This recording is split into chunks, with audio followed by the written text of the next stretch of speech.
Nagpapatuloy ang pagsisikap ng iba't ibang grupo na maharang pa ang pagpapatupad ng higit 4 na piso kada kilowatt-hour na dagdag sigil sa kuryente ng Meralco. Ang ilang mababatas dinala na sa mataas na hukuman ang usapin.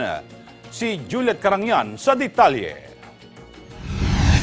Idinulog na sa Korte Suprema ang usapin sa kontrobersyal na malakihang dagdag singil sa kuryente ng Meralco.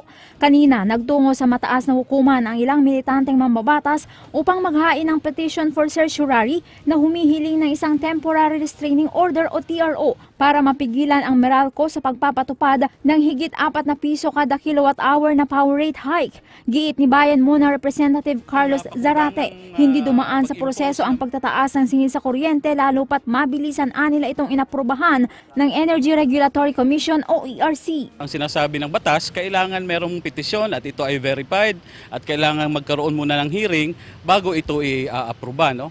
Kaya nga nung nag-file kaagad kami sa House nung isang resolution para imbestigahan yung increase nung December 6, nag-file kami ng resolution.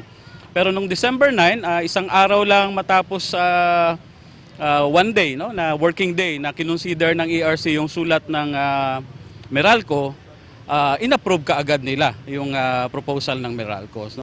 4 pesos and 15 centavos ang dagdag singil sa kuryente ng Meralco. Sa laki ng dagdag, ang Meralco na rin ang nagpanukalang hatiin sa 3 installment ng pagbabayad dito, ngayong Disyembre, sa Pebrero at sa Marso. Pero kahit pa inunti-unti ng Meralco ang dagdag singil, tutol pa rin dito ang mga mambabatas. Kung papaboran sila ng mataas na hukuman, kailangan anilang i-refund ng Meralco ang dagdag na bayarin na ipinataw na nila sa kanilang mga consumers ngayong Disyembre.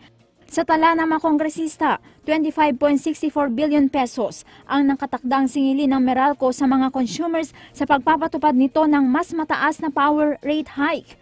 Sa lakian nila ng halagang pinag-uusapan, kinailangan na ng mga mambabatas na iakyat itong kaagad sa mataas na hukuman.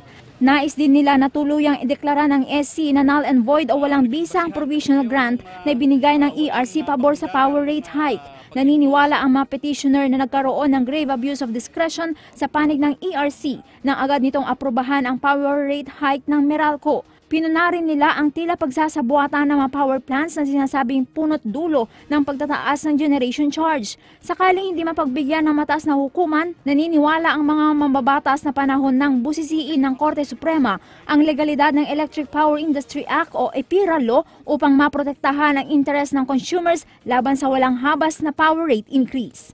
Juliet Carangyan, Eagle News.